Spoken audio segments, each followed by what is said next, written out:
गौरक्षक की हत्या के बाद अब इस मामले पर लीपापोती शुरू हो गई है। पुलिस कह रही है कि नहीं, हमने कार्रवाई की थी, लेकिन बड़ा सवाल यह है कि अगर कार्रवाई की थी तो गौरक्षक की हत्या कैसे हो गई। हमारे सहयोगी संजय त्रिपाठी कानपुर से ग्राउंड जीरो से जुड़ गए, सीधे उनका रुख कर लेते हैं। संजय, कानपुर पुलिस की कार्रवाई पर, कानपुर पुलिस के एक्शन पर लगातार सवाल उठ रहे हैं। शिकायत मिलने के बावजूद सुरक्षा के कोई इंतजाम क्यों नहीं किए गए? विकास, शिकायत एक नहीं बल्कि 2 चरण पर की थी। पहले तो उन्होंने शिकायत की थी कि जिस तरह से पशुओं को पीटा जा रहा था, निर्ममता के साथ उन्हें मारा जा रहा था, तब उन्होंने शिकायत की, उस पर कुछ नहीं हुआ, उल्टे उन्हें धमकी मिलने लगी। तब उन्होंने दूसरी बार फिर शिकायत की और ये कहा कि उनकी हत्या हो सकती है, लेकिन तब भी पुलिस ने सुनवाई नहीं की। अब क्या आलम है, आप देख सकते हैं कि ये गोरक्षक, ये वही गोरक्षक है जिसका नाम राजेश द्विवेदी है, उसका शव आपके सामने रखा दिख रहा है। लगातार ये पूरा गांव बताता है कि गौ सेवा के लिए समर्पित थे और इलाके में जिन गायों के साथ में दुर्व्यवहार किया जाता था, निर्ममता के साथ पीटा जाता था, उनको बचाने का ये काम करते थे। और वही बचाने का जो हश्र है वो आपके सामने है। बर्फ पर उनका शव रखा हुआ है और परिवार के लोग बेहद परेशान हैं, नाराज़ हैं कि आखिरकार पुलिस ने कोई कार्रवाई क्यों नहीं की। पुलिस, मैं भी दिखाऊंगा, वहाँ कोने में नीम का पेड़ है, वहाँ छाँव में इत्मीनान से बैठी हुई है पुलिस।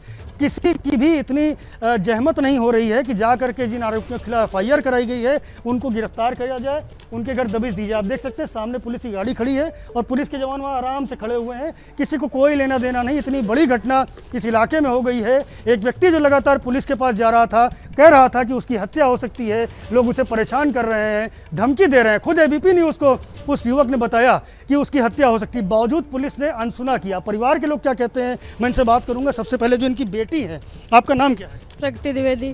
क्या पूरा घटनाक्रम है? पूरा घटनाक्रम है, यहाँ पे गौशाला गाय रहती थी, पापा ही सेवा पानी करते थे, कहते थे तुम लोग ले जाओ, मारो नहीं। उनको मार, सींग तोड़ते थे, मारते थे, चाकू वसी खूब मारा, ब्लड निकला, लाद के ले गए वहाँ पटका जाके। 2 दिन गाय भूखी प्यासी बंधी रही, सब कुछ किया। उसके बाद पापा ने एप्लीकेशन लिखा, इन लोगों को मालूम चला कि राजेश दुबे एप्लीकेशन दे आए हैं। उसके बाद कोई नहीं आया। फिर पापा ने कहा कोई सुनवाई नहीं। बड़े मुश्किल में एक लोग कोई आए वहाँ पे छानबीन करने। गाय बंधी हुई थी, 30-35 गाय थी, 2-3 गाय मर चुकी थी। ये लोग पता नहीं कहाँ डाली आए। लगातार गायों पर जो अत्याचार हो रहा था, मैं बार बार वही बात कह रहा हूँ, परिवार के लोग भी वही बात कह रहे हैं। आप बेटे हैं उनके, अंकित नाम है आपका। क्या ये बताइए, जिस तरह से शिकायत की उन्होंने, उसके बाद क्या हुआ? क्या उनको धमकियाँ मिलने लगी? क्या हुआ? लगातार उनको धमकियाँ मिलती रहीं। उसके बाद मर्डर होने के बाद आप भी सामने साक्षात है, 30-35 महिलाएं चढ़ के सीधे धमकी दे के गई। अभी एक 30-35 लोग चढ़ के सीधे धमकी दे के गए हैं कि अभी तो एक मरा है, अभी चुन चुन के मारे जाओ। आरोप लगा रहे हैं कि यहीं पर जो दूसरा पक्ष है, जो आरोपी पक्ष है, उसके लोग आए, उन्होंने धमकाया। अभी और भी लोग हैं, ये बहू है परिवार की। हाँ, बताइए, क्या आप क्या कहना चाहते हैं? क्या नाम है आपका? हम इस ज्योतिष गांव में समाज सेवक हैं। गांव के बाहर भोलेनाथ के मंदिर पर रहता हूं।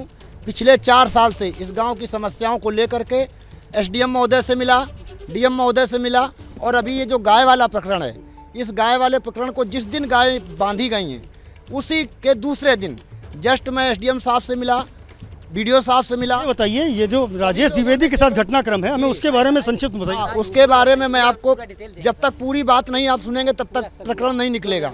अगर अधिकारियों ने समय से इस समस्या को निस्तारण कर दिया होता तो आज राजेश हमारे बीच में होता। सबसे बड़ी बात, समस्या का निस्तारण करने में 22 दिन लगे। आज हमसे बोल रहे हैं कि अभी हम आ रहे हैं वो बैरिकेटिंग करवा के उनको गौसा। तो मैंने कहा आज बैरिकेटिंग कराने से राजेश वापस आएगा? बात वही है, सवाल वही है कि आखिरकार पुलिस क्यों नहीं जागी, जब बार बार ये कहा जा रहा था कि गायों के साथ में अत्याचार हो रहा है, उन निर्ममता से पीटा जा रहा है, तो आखिरकार कार्रवाई क्यों नहीं हो। और ऊपर से जब राजेश द्विवेदी ने ये कहा कि उनकी भी हत्या हो सकती है, तो पुलिस के कानों पर जू क्यों नहीं रहेगी? यही परिवार सवाल खड़े कर रहा है। क्या कहना चाहते हैं? ये सर, जिस दिन की ये घटना है उसी दिन मैं इन गायों के संबंध में लेकर के SDM साहब महोदय के 2 बजे कमरे में था, और इसके बाद में हमने उनसे बात की। उन्होंने तुरंत हमारे सामने BDO साहब को कहा कि आप इन पे तुरंत कार्रवाई करिए, लेकिन यहाँ के जो अधिकारी हैं वो यहाँ की समस्याओं को नहीं सुन रहे हैं। अधिकारी समस्या नहीं सुनते हैं। हम अधिकारियों से बात करेंगे, वहाँ अधिकारी बैठे हैं पुलिस के, मैं उनसे भी पूछूंगा कि आखिरकार इस पूरे मामले में क्या कार्रवाई की गई। लगातार जब शिकायत की जा रही थी तो आखिरकार सुनवाई क्यों नहीं? देख सकते हैं पुलिस के अधिकारी यहाँ बैठे हुए हैं, छाँव में इत्मीनान से। और संजय, एक बड़ा सवाल ये है कि पुलिस की मौजूदगी है, यहाँ जान पहचान के रिश्तेदार, आसपास के लोग इकट्ठे, उसके बावजूद 30-35 लोग आए और धमकी देकर चले गए। धमकी दे के चले गए। परिवार के लोग आरोप लगा रहे हैं कि पड़ोस के लोग जो आरोपी पक्ष हैं वो लगातार धमकी दे रहे हैं। क्या कार्रवाई हो रही है इस पर? इसमें नियमानुसार सुसंगत धारा मुकदमा पंजीकृत कर दिया गया है और अग्रिम विधि कार्रवाई नियमानुसार की जाएगी। जिन लोग के खिलाफ FIR हुई है उनकी गिरफ्तारी, उनके घर कोई दबिश? नियमानुसार कार्रवाई की जाएगी। नहीं, नियमानुसार कार्रवाई तो आप कर ही रहे हैं, FIR आपने दर्ज की है, लेकिन वो लगातार जब शिकायती पत्र दे रहे थे तब नियमानुसार कार्रवाई नहीं हो रही थी। परिवार के लोग ऐसा कह रहे हैं। नहीं, जो भी कार्रवाई हो रही है वो नियमानुसार की जाएगी। अग्रिम विधि कार्रवाई भी नियमानुसार की जाएगी। नियमानुसार कार्रवाई की जाएगी, लगातार वही बात सीओ साहब दोहरा रहे हैं। ये अलग बात है कि संजय, लगातार क्या जब अभी 2 बार सीओ उन्होंने की शिकायत मौजूदगी करी में थी, लोगों तब ने धमकी दी नियमानुसार आके कार्रवाई नहीं की थी, राजेश के उसका हास्य परिवार आपके को? सामने है, जी हाँ। सीओ वहां मौजूद थे, पुलिस बल मौजूद था, उसी समय धमकी देकर चले गए 30-35 लोग। मैं था उस वक्त, मैं ये इंस्पेक्टर साहब भी खड़े। इंस्पेक्टर साहब, यहाँ पर कुछ लोग आए थे, आरोप लगा रहे हैं कि दूसरा पक्ष उनको धमकाने उनके घर तक आ गया। क्या मामला है? आप तो सामने थे, आपको सामने नहीं हुआ। आप तो देखे हों धमकाए कि नहीं धमकाए। हम तो बाद में गए हों वहाँ पे। नहीं तो आप देख पाए कि नहीं? हम धमकाते नहीं देखे धमका तो नहीं। ना। ये परिवार के लोग आरोप लगा रहे हैं कि धमका रहे हैं, पुलिस कह रही है नहीं धमका रहे हैं। कौन था धमकी देने वालों? उन्हीं सबके सामने बोल के गए हैं, वही उन्हीं के विरोधी पक्ष पूरे धमकी दे के गए हैं कि अभी एक मरा है, अभी लेके जाओ बेटे, सबको मारेंगे अगर हम। बड़ी बात है, परिवार बहुत परेशान है, बेसुध हो रहा है लगातार, और यही आरोप लगा रहे हैं कि गांव में जो दूसरा पक्ष है जिनके खिलाफ FIR की गई है वो धमका रहा है। पुलिस के लोग इस वक्त खड़े हुए हैं, दूर से नज़ारा ले रहे हैं, ये जहमत नहीं कर रहे हैं कि जा करके जिन जो आरोपी पक्ष है उसके घर जाकर दबिश दें या उनसे पूछताछ करें, जाने के आखिरकार घटनाक्रम है। बस एक शब्द रटाया है कि नियमानुसार कार्रवाई की जा रही है, लेकिन नियमानुसार कार्रवाई दिख नहीं रही। विकास, संजय आप बने रहिए वहाँ पर, आपसे ग्राउंड जीरो पहुँचेंगे, फिर से अपडेट लेंगे। लेकिन इस बीच आपने राजेश द्विवेदी की जिस गांव में हत्या हुई और जिन लोगों पर आरोप लगे हैं उस आरोपी पक्ष से भी आपने बात की, वो भी सुनवा देते।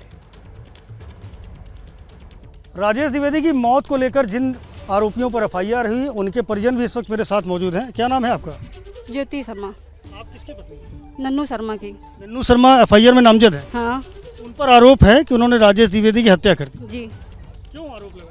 झूठ आरोप लगा है सर। हम दोनों मियाँ बीवी 10 बजे से लगा के 4 बजे तक पिक्चर देखते रहे मोबाइल, और घर में घुसे रहे। वो देखने भी नहीं गए, वो देखने तक गए, उन्होंने झांका भी नहीं कि कैसे गैयाँ बांधी जाती हैं, मारी जाती हैं, क्या क्या, उन्होंने कोई मतलब नहीं रहा। लेकिन उनका नाम अंत में झोंक दिया उन्होंने। क्यों झोंक दिया उन्होंने? राजेश द्विवेदी ने एक वीडियो बनाया था जिसमें कई सारे जानवरों को के साथ मारपीट की जा रही थी, तो उसमें आपके पति थे कि नहीं थे? आप उसको खुद देखिए, अगर उसमें अगर उनका मेरा पति होगा तो खुद देखेगा, अगर ना दिखे तो मेरा आदमी तो निर्दोष है। पहले बात तो वैसे भी निर्दोष है, लेकिन ये कैसा करते क्यों है? बार बार झूठ क्यों बोलते हैं?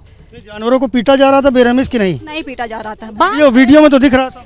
नहीं भैया, जब जानवर हैं तो आदमी, ये तो है ना, गाय माता ये तो कहेगी नहीं क्या? प्लॉट में बंद करके जानवरों को मारा जा रहा था। अभी मैंने यहाँ भी देखा कई जानवरों की चोटें, सींग टूटी है। तो ये किसने किया? वो चोटा उनके जो चलावत रहे ढील दी नहीं, वही ढीलो है नहीं, वही लोग ढील दी ना, वही लोग मारू है नहीं। हाँ, तो पकड़ के लेके जब पकड़ाई नहीं देना तब उन लोगों ने लाठी डंडा चला, तब सींग टूटी है। वो लोग जेके मतलब है गैया बैल और बछड़ा वही लोगन की है। हाँ, वही मार रहे, वही लोग मारू वही लोगन के सबकी है। तो इसका ये भी मतलब नहीं कि अगर कोई आदमी बचा रहा है, जानवरों की रक्षा कर रहा है, तो उसकी हत्या कर दी जाएगी। हत्या नहीं कर दी, कोई नहीं करेगा हत्या करेगा तो ये किसने मारा उनको? किसने मारा? इनके घर में लड़ाई भई है सर। किस बात पर हमको पता? हमारे कैसे पता लड़ाई? हाँ लड़ाई हुई है, पूछ लो ना। क्या करें? रही है कि का हुई रहो है, रोड में जाओ निकलो, सुनात की बीता लड़ाई हुई रही है। पुलिस से ये कहा था कि हमें कुछ लोग धमकी दे रहे हैं, जिनका हमने वीडियो वायरल किया था, वो हमें जान से मार देंगे। हमारे पास बयान है उनका। ये सब झूठ है, ये सब उनके आपस में खुदा लड़ाई होती रही है। और बहू आई नहीं है 5-6 महीना से यहाँ। हाँ, और लड़का की स्टूडेंट होगा फिर भी घर नहीं आई देखने। अब ये दूसरा पक्ष है जिनके खिलाफ FIR हुई है, उनका तर्क है कि ये गलत तरीके से फंसाया गया है। जो अन्ना जानवर हैं उनको किसी और ने नहीं, बल्कि उनके जो पालक हैं जो उनको रखते थे, उन्होंने उस जो जानवरों को पीटा था। जहाँ तक राजेश द्विवेदी की हत्या का मामला है, इन लोगों का साफ तौर पर इनकार है कि इनके परिजनों ने या जो लोग भी नामजद हैं उनको गलत तरीके से फंसाया जा रहा है। कैमरामैन फैसल के साथ संजय त्रिपाठी, ABP न्यूज़, कानपुर देहात। क्या मजबूरी है मेरी, बताइए। मैं अभी आपको बताती हूँ कि मैंने ओए होए होए होए होए, नमकीन के चटकारे लेते हुए टकटकी मार के डिबेट शो को पॉज रिपीट कर कर के देख रहे हैं जोगिंदर जी। इनकी तरह आप भी देखें अपनी फेवरेट डिबेट्स को रिपीट कर और डाउनलोड कीजिए एबीपी लाइव ऐप अपने स्मार्ट टीवी पर।